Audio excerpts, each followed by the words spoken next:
Ana dhufuu keessummaa keenya baga nagaadhaan nu dhuftanii.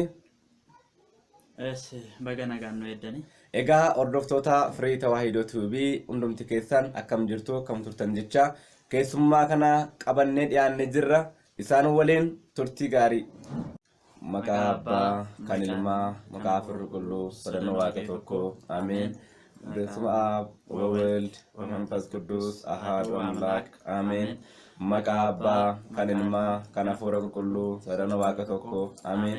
ከበጀምቶታ ሆርዶፍቶታ ማቲ ዋቀዮ ሆርዶፍቶን ፍሪ ተዋሂዶ ቱቢ ብየ ኬስ ብየ አላቴሰኒ ከኑ ደጌፈቻ ጅርተን ከኑ ዳወቻ ጅርተን ሁንዱምቲ ኬሳን አከም ጅርቱ አከሜን ቱርተኒ አከሜን ሳቲ ከነ ኤግደን ጀቻ ገለኔ ዋቀ ኬኛ ኡማ ኬኛ ቆሪቸ ኬኛ ኢየሱስ ክርስቶስ ይፋተው ከኒሳ ደሱ ሀደሳ ድብሮ ማርያም እርገሞት ቶሎተም ዱማክና ፋንጎሳኔት መቃኒሳንሌ ከኑልፋቲ ከን ከበጀነ ኖፋተው ጀቻ ኤጋ ማቲ ዋቀዮ ኬሱማ ከነ ቀበኔ ዲያኔ ጅራ ዱራን ዱርሴ ፋሩሳኒ ደጌፈኔ ካኔቲ ወሊን ፋርፈኔ ካኔ ወልቲ ዴቢና እሺ ፋሮችስ ከኮንትሮሰላ jalqabuma faarfannaa kana dhaggeeffannee gara itti dabarracha kakuun turus hin jarjaruu naaf qaba keeka gooftaan dhumnaan akkan faayyu beeka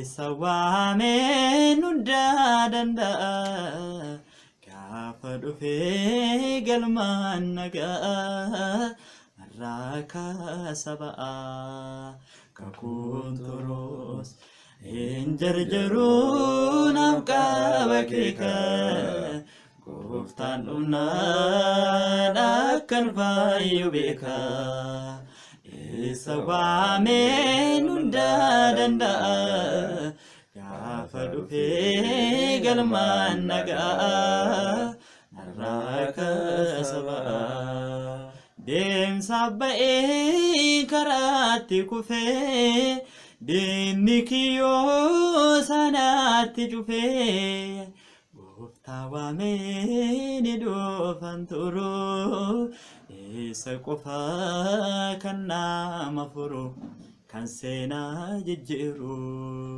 kakuun turus hin jarjaruu naaf qaba keeka Gooftaan dhumnaan akkan faayyu beeka isa waameen hundaa danda'a gaafa dhufee galmaan nagaa Raka sabaa Urtaan bishaan na sodaachisee imimmaan koo lolaasa ciisee Guyyaa tokko na yaadatama siin eeggadhaa waaqa manama karaan siin banama kakuun turus hin jarjaruu naaf qaba keeka gooftaan dhumnaan akkan faayyu beeka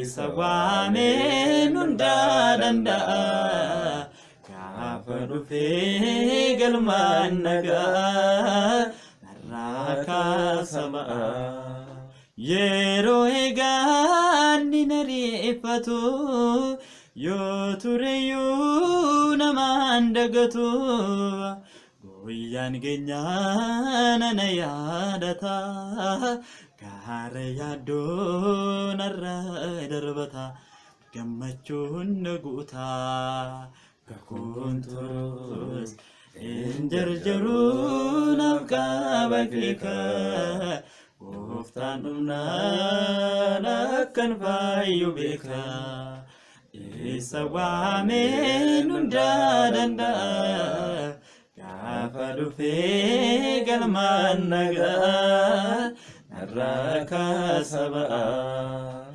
yeroo eegaan ni nariifatu yoo tureyyuu namaan dagatu guyyaan keenyaa nana yaadata gaara yaaddoo narra darbata gammachuun na guutaa kakuun turus injiri jiruu naaf qaba keeka gooftaan dhumnaan akkan fayyu beeka isa waaneen hundaa danda'a gaafa dhufee galmaan nagaa narraa kaasa ba'a. Kana fakkaata faarfannaan ani yeroo jalqabaatiif barreessee hojjette kana fakkaataa jechuudha. Egaa maatii Waaqayyoo obboleessi keenya kun faaruu ajaa'ibaa kana bifa kanaan qabatee isiniif dhiyaatee jira. Duraan dursa obboleessa keenya waliin wal isin barsiisna jechuudha. Duraan dursa maqaa keessanii fi eessa akka jiraattan dhaggeeffattoonni firii tawaahidoo tuubii irraa baratani. Kabajamtoota hordoftoota keenya akkasumas hordoftoota firii tawaahidoo tuubii maqaan koo faarfataa Daaqoon Caalaa Itichaan jedhama. Bakka inni itti dhaladhe godina Wallagga Bahaa aanaa Nuunnuqumbaa ganda nagaa Hawwiiti kan inni itti dhaladhe. Innis bataskaanni Kaabbaa Maariyaamii turte. Kaabbaa Maariyaam bataskaana Qulqulleetti Maariyaamii keessatti fooniif dhiiga Waaqayyo fudhadhee akkasuma immoo maalummaa amantii koo ka'umsa amantii koo fi itti fufiinsa amantii koo kanan bare Kaabbaa Maariyaamidha jechuudha. Kanaaf faarfannaan amma faarfadhe gabaabumatti akkaataan itti barreesse seenaa isaa ibsuudhaaf yoon ka'e faarfannaa sana namootumatu keessuma akkan seenu taasisanii miira faarfannaa keessa akkan seenu akkan faarfannaa baasu akkan faaruu hojjedhu kunis sunis sagalee koo kana ilaalee sagaleen egaa kennaa Waaqayyooti. Waaqayyootu namaa kennaa. Waaqayyo immoo bakka kennaa namaa kenne immoo hojiirra oolchuun dirqamadha. Hojiirra oolchuun dirqamadha. Kanaaf jecha guyyaa tokko qeesiin tokko na waamanii maaliif faaruu kanan hojjettu sagaleen kee baay'ee bareedaa an jedhanii na sobsisan. Ani daa'ima dhawaa tokko hin beeku waa'ee faarfannaas hin beeku. Kanaaf jecha immoo akkaataan itti barreessu mataa isaallee na rakkisaa jedhanii ibsa godheefi sana booda guyyaadhuma tokkoon utuma faarfannaa faarfadhu taa'eedhuma utuma faarfannaa faarfadhu akkam faarfannaa kana barreessu na keessatti uumame. Innis maal jedheeti kakuun turus jedhamee mata dureedhuma waa'ee dhufe achii booda mata dureen sun erganaa dhufe innan barreesse faarfannaan kunii fi seenaan koo wal fakkaate. Keessa kootti maal yaadaa ture anin ariifadhu inni kennaa kanatti kenne yeroon isaa gaafa guyyaan isaa gaafa ga'u irraawwata isa kenne natti kenne kan ammoo fiixaan inuma baasa dheedhumaan obseedhumaan ta'an ture sana booddee bakka bara 2008 akkas kanan barreesse jechuudha. Sana booda Haagara Sibkeetiin gashee bara 2010 Haagara Sibkeetii gashee achi naannoo waggaa tokkoof ji'a 5 ture. Isarratti seenaan koo fi faarfannaan kun wal fakkaate kakuun turus inni jedhu kuni sana booda bakka bara 2013 faaruu kana hojjedhee nan xumure jechuudha. Tole Waaqayyo sagalee jireenyaa sinaa dhageessu jecha egaa maatii Waaqayyo obboleessi keenya kun jechuudha faarfataa Daaqoon Caalaa Itichaa jedhama. Godina Wallagga Bahaa aanaa keenya aanaa Nuunnuqumbaadha. Faarfannaa bifa ajaa'ibaatiin kan dhufanii jiru jechuudha. Faaruun kun kakuun turis hin jarjaru yoo kakuun turellee hin ariifadhu jechuudhaan ergaa guddaa isiniif dabarsa jechuudha. Kanaaf maatii Waaqayyo warri ariifattanillee akka hin ariifanne kakuun turullee ganama akka geessan booda jechuudhaan dubbata jechuudha. Faaruu biraallee akka hojjettee turte quban qaba jechuudha. Faaruu sadii wayii akkasumatti fakkaata. Faaruu sana keessa seenaa isaanii gaggabaabinaan meesti dhaggeeffattoonni firii tawaahidoo tuubii irraa baratanii. Egaa faaruu nan hojjedhe irratti gufannaa baay'ee ture. Seenaa isaa ibsuu gaafan ka'u bataskaana sana keessatti ani baay'ee xiqqoo nan sosocho'aa. Bataskaana sanas xiqqoo nan sochoosaa. Uummannis waan hin jedhu na dhagaa. Uummanni deebirii jechuudha. Na dhagaa. Sana booda amantoonni faallaa naannoo keenya jiru turan. Naannoo keenya ollaadhuma bataskaana keenyaa jiru. Maaliif amantii keenya jijjiirrattu? Gooftaa maaf hin fudhattu? Utuu gooftaa fudhatte gooftaan dhimma sirraa qaba jedhu turani. Gooftaan siluma gaafa na uume dhimma narraa qabaaf na uume. Malee dhimma narraa utuu hin qabaatiin nan uumne Waaqayyo siluma jechuudha.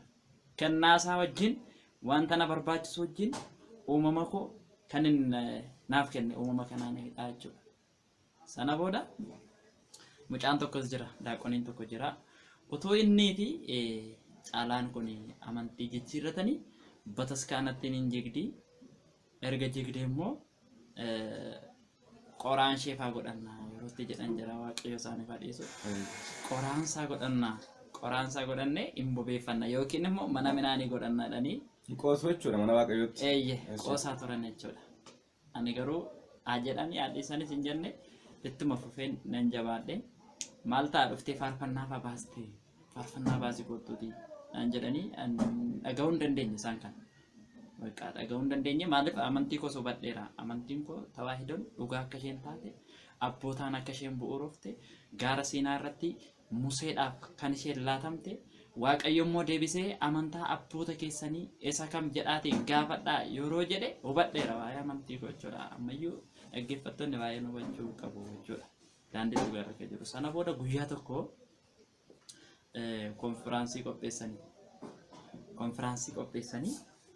konfiraansii qopheessan kanarratti guyyaan isaa jimaataa ani haayiskuulii irraan baradha kutaa kurnaffaa baran maatirikii fudhadhee jechuudha. Sana booda kutaa kurnaffaa toon baradhu jimaata sana inni maqaa koo waama raajii jarri waammatan paasterii jarri waammatan maqaa waamaa jechuudha. Maqaa koo waama caalaa etichaa ol jirraalee hanga akaakayyuutti waama. Sana booda ergaan naa darbee raga. Jimaata sana gaafan gara qeetti galu barumsa koo xumure achi booda mucaan tokko ollaadhaan mana keenya dhufe caalaa naan jedhe eeyyeen jedhe abeetinnaani kottu waddaadhannaa naan jedhe ani immoo gabaa dhaqoo guyyichi qidaameedha. Gabaa nuunnu kan jedhamu jira. Gabaa dhaquufan mataa miiccachaara kottu waddaadhannaan haa ta'u naan dhufaatii na eegeedheeniin ittuma qooseen dhiise. Dhuguma ergaan si darbeera bakka Waaqayyo si jaallateera naan jedhe. Si waameera jedhanii fakkeessa. Mucaan natti qalladheedheen kerles godhee dhumanii mataa koo miiccadhe uffata kuffadhee gara qabaa gabaatti hin qajeele. Gaafa hin qajeelu mana bantan waldicha bukkeen darba gabaa dhaquudhaaf. Waldicha bukkeen darba. Waldicha bukkee gadi darbee akkas gadi fagaadhee namoonni waldaa sanatti konfiraansii sana dhaquudhaaf natti yaa'an jiru. Namoonni suni goodaa sanatti sana laaluu jalqaban erga na duuka darbanii na bira darbanii dudduubaanis na laalaa deemu jechuudha. Maaf na laalu jedheen isa mucaan natti hime yaadadhe. Isa mucaan natti hime gaafa yaadadhu baqqaalaa wanti kun dhuguma ergaa darbee jarattiiwwan siisteema uumte akkana sammuu koo na qabuudhaaf jedhee manneesse. Achi booda dhaga'eennaan galgalaan galeetanii eessumni koo tokko qeesii waldaa sanaa. Eessumni koo jechuudha obboleessi jaara qeesii waldaa sanaa ture. Achiidhaan dawwaleetan maanni maqaa koo waamame waldaadhaa jedhanii namoonni haasa'aa jiru natti maa jiru maaliif waamame maqaan koo dhuguma waamameenna eeyyen dhugaadhuma maqaan kee waamameera dhugaadhuma waamame kan ammoo kan godhe Waaqayyoodha. Waaqayyo si waameera. Waaqayyo si filateera naan jedhe natti wakabuu jalqabe. Achi booda utuma haasofnu Waaqayyo silkiidhumaan utuu haasofnu walumatti dhumne qeesiidhuma sana wajjin qaamaan jechuudha. Qaamumaan walitti dhumne achi anoo silkii koo cufadhe inni silkii isaa cufate maanni eessuma maal ta'een jedheen gaana eessuma koodha waan ta'eef maaltu ta'eenna ilaa caala naan jedhe as dhufeedhe namni takka cabee hin beeku as dhufee namni takka badee hin beeku as dhufee hin fayyaade as dhufee inni duudin hin banama akka dhaga'u taasifama malee takka namni sitti badee hin beeku caala sittani maate Waaqayyo maqaa kee waameera teessoo Waaqayyo bukkeetti waa beekamteetta waan ta'eef amantii kee kana jijjiirradhuuti kottu naan jedhanii yoo man dhufaannaan borga nama kottu dhabeeti ishee haa ta'u hin jedhe kana malee waan biraa dabarseeraa hin jedhe waan biraan dabarsine ishee immoo waan inni immoo icciitiidhaan natti immoo jiraa jennaan icciitiidhaan waan inni himen jiru kanaaf immoo ani Waaqayyo kana jechuu isaan dhaga'e malee waan inni icciitiidhaan sitti immoo jira jedhee yaadu ani silaa kallattii dhumaan dhaqeen paasterichumaan gaafachuudhuma yaade achi sana booda ishee maaliif fedharee jedheen beektu maaliifidha maaliif na waame waaqayyo innaan elaayi waaqayyo waan inni si waameefi isatti adeemaartu kana hin milkooftu wayitti adeemaartaa isatti adeemaartu kana hin milkooftu waa yaaddeerta isa yaaddeertu kana hin milkooftu waa yaaddeertu waan itti adeemaartu immoo situ beekaa naan jennaanini maalin inni itti adeemaa jiru jedheen keessuma koon tilmaame yaadeen yeroo sana zimereedhuma yaade dhaabadheedhuma achi mucaan tokko immoo sila na marsaa ture gabaa keessatti maqaa koo dhagayeera barbaadaa jechuudha yaada keessa. natti muudhaa fedhee dhufee addoon waan agadutti abaluun agarteetta naan jedha mucaa wayii Iyyaafata. isaa fi qeesiin kun wal bira dhaabatu yeroo kana haasofnu jechuudha yeroo walitti dhufnee kana wal haasa'aa jirru mucichi maallaan jedha sila iyyuu sitti mun sodaadhe malee ergaan kun dhuguma darbeera caalaa mee itti yaadi malee naan jedhe maalan itti yaadaa miti maallaan jedhee naan eessuma ammaa kana siin jedhe waan biraan jira naan hin jiru naan jedhe kanumadha naan kanumadha naan jedhe mucichi maallaan jedha caala naan jedhe yeen jedhe ati maatirikii fudhatta miti baranaa naan jedhe ara godii lakka maatirikii irratti ani milkaa'uura hin jedhe achumaan nagaan turaadhe biraan nan galee jechuudha sana booda inteenye amma keedha yoo waaqayyo jedhe waaqayyo waan naaf kaa'e nan dhowwatu waaqayyo induu ta'e dheennaanis inuman du'a injiraata inneen jedheennaan inuman jiraadha indabartanaan jedheennaan inuman darba kun kaayyoo waaqayyo keessaa qabudha waan tokkollee hin shishine nan taa'e gaafa maatirikii qoramu egaa qeesiin suni wanta baay'ee na raawwate waan baay'ee jechuudha akkan kufullee intinaa jechuu barbaadeera achi booda gaafa qabxinnaa dhufu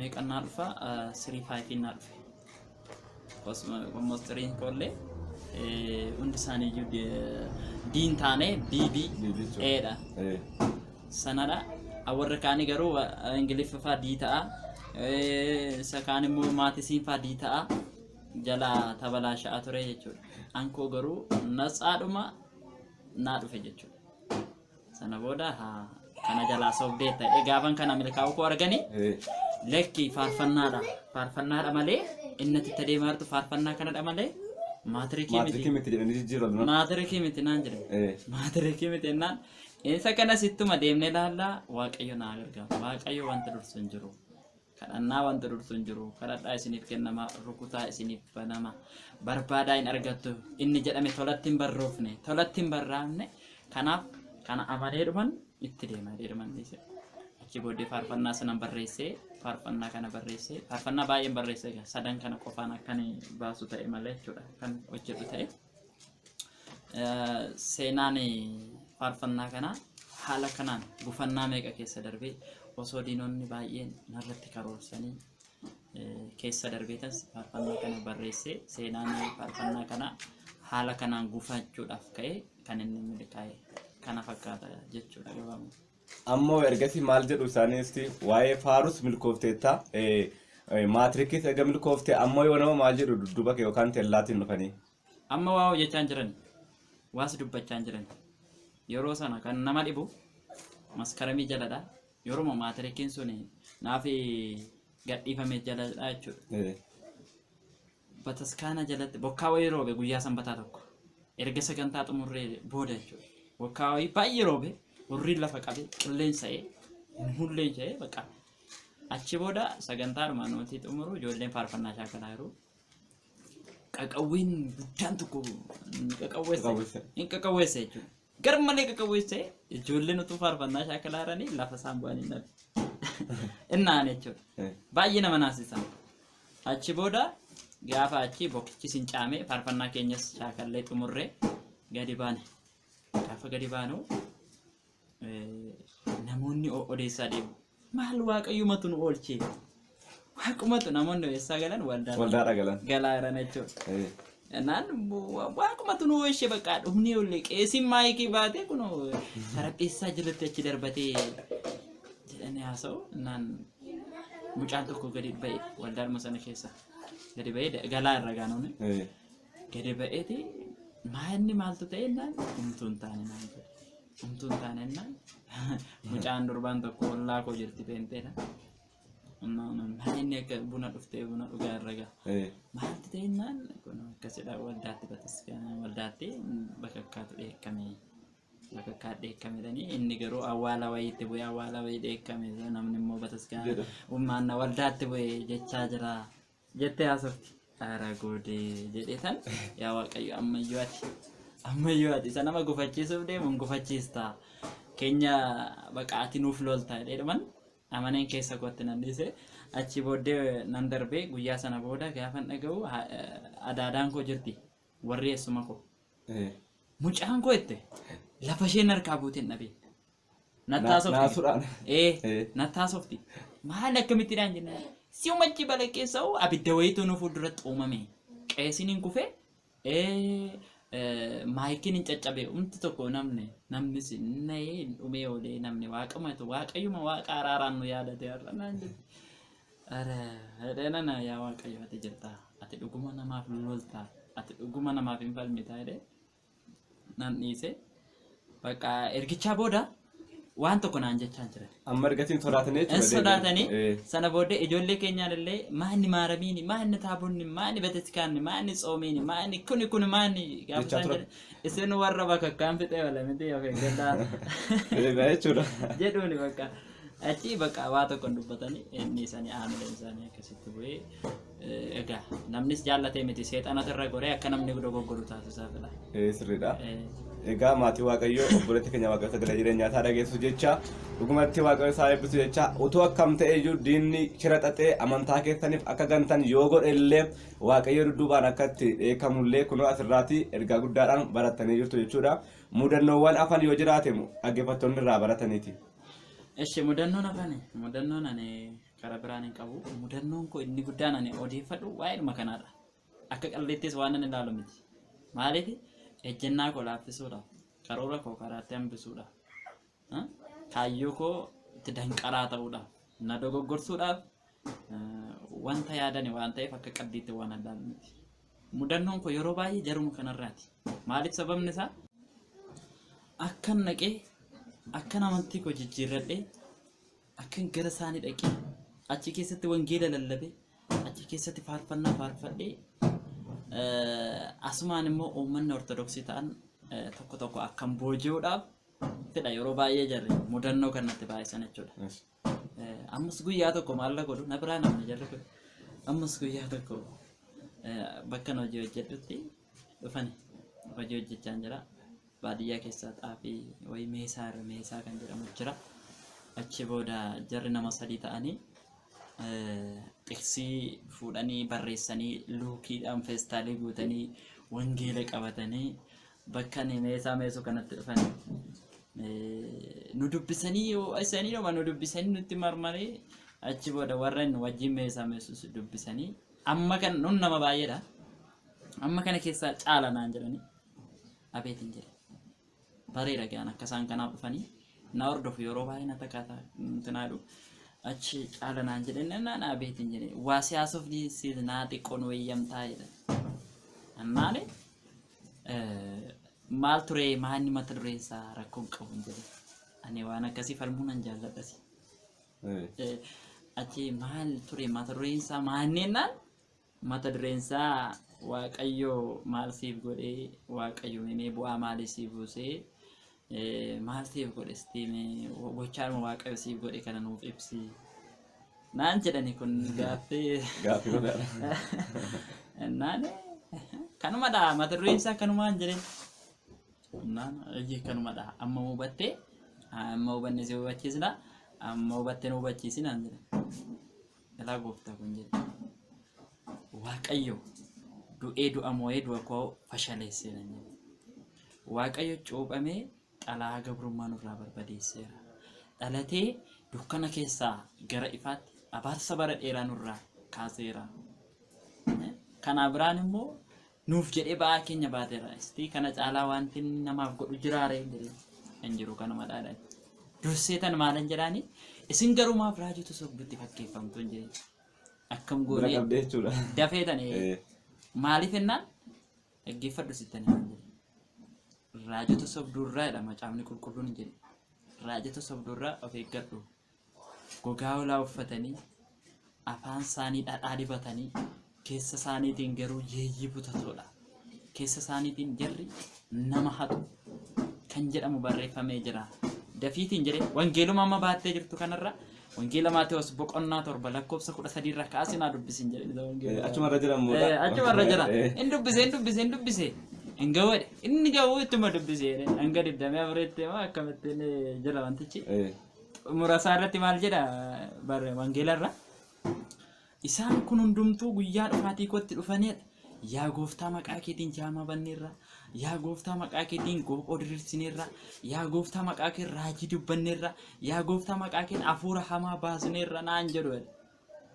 gooftaan garuu mul'inumatti maal jedhaani xiqqisuma cimarraa yaa warra hamaa hojjettanii nana ija koo duraa gonkumaa badaadha kun osoo jiru kun osoo beektanii kana osoo argitanii anaan immoo akkamitti na amansiifachuu dandeessu ani immoo akkamittiin si amanuu danda'a koo wanti hundumtuu bakkaaf yeroo qaba jedheen itti kaaseedhaan nun kanaaf deemna miti jedhanii maaf deemture kanuma utuu kam ta'e ansin amanu garuu warra macaafa qulqulluu warra karaa waaqayyoo irraa xiqqoo hubannoo hin qabne dogoggorsaa ta'u hataa jirtu karaarraa kaachisaa jirtu jedheen nun kanaaf deemna miti nun wangeela Maatewos boqonnaa 28 lakkoofsa 19 gubbaa deemaatii maqaa abbaa maqaa ilmaa maqaa hafuura qulqulluutti cuuphaatii namoota hin amanne bartuu koo godhaadha isa fudhatanii natti kaane inni kun akkas miti haa hin fakkaatu kun waluun argu Aangoo malee cuuphuu waan godhamu qabaate. ka waluun argu inni kun fardaaf lafaatu hin jedhu falmii numarra ture achi booda deebiidhuma naa deebisuudhaaf jedhanii asiif achi bahanii waan tokko dadhaban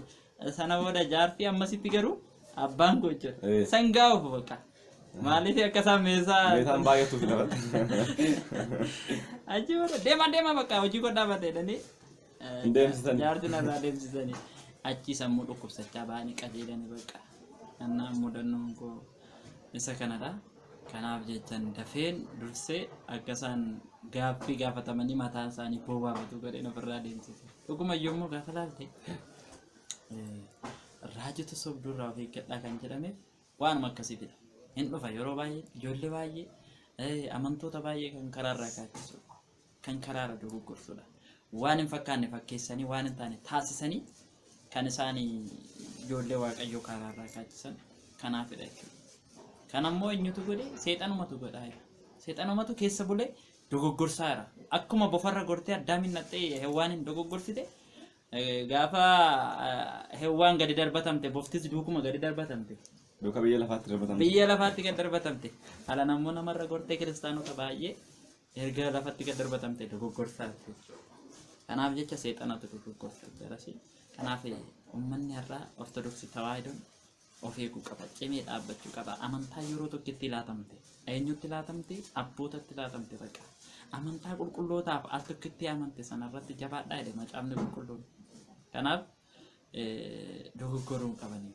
yoo akkam tooftaan baay'ate yoo akkamillee gorsi baay'ate yoo akkamillee waan hin fakkaanne fakkeessanii taasisanillee dogoggoruu qabu namni cimeedhuma dhaabbatee waaqa isaa eeggachuu qaba rakkina keessattis qorumsa keessattis beela keessattis quufa keessattis waaqayyoon dagachuun sirrii miti bakka waaqayyo yeroo isaa eegee gaara yaaddoo sana namarraa darbataa jechuudha kana fakkaata. Egaa obboleessa keenya waaqayyo sagalee jireenyaa fi dhageessisu jecha dhugumatti waa hedduu irraa barattu maatiiwwan waaqayyoo hundumti keessanuu sirriitti daawwadhaa isiniin jedha ergaa yookaan dhaamsa firii tawaahidoo tuubitiif yoo jiraate dhaamuu dandeessa.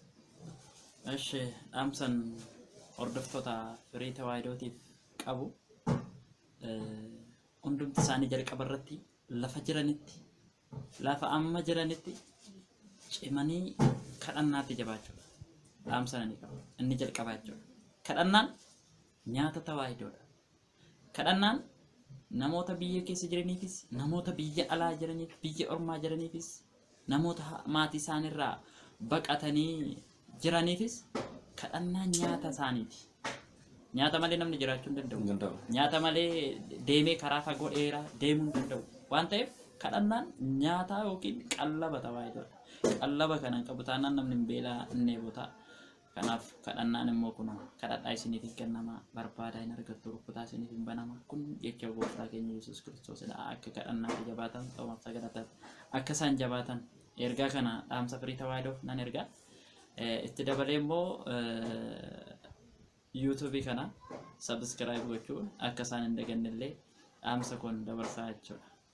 Tole galatooma waaqayyo sagalee jireenya sana argatu jecha egaa maatii waaqayyo wanta kana hundumaa dhaggeeffattanii sheerii akka waliif gootan isin jecha keessummaa keenyaan immoo baay'ee galatooma waaqayyo sana eebbisu bara tajaajila keessanii isiniif haa dheeressu jecha egaa maatii waaqayyo sagantaa keenya xumurreerra galanni waaqayyoof haa ta'u deessuu haadha isaa dubroo maariyaam ergamoota waaqaa toloota ulfina kabajnu ulfinni hunduma isaaniif haa ta'u hanga bara baraatti ameen.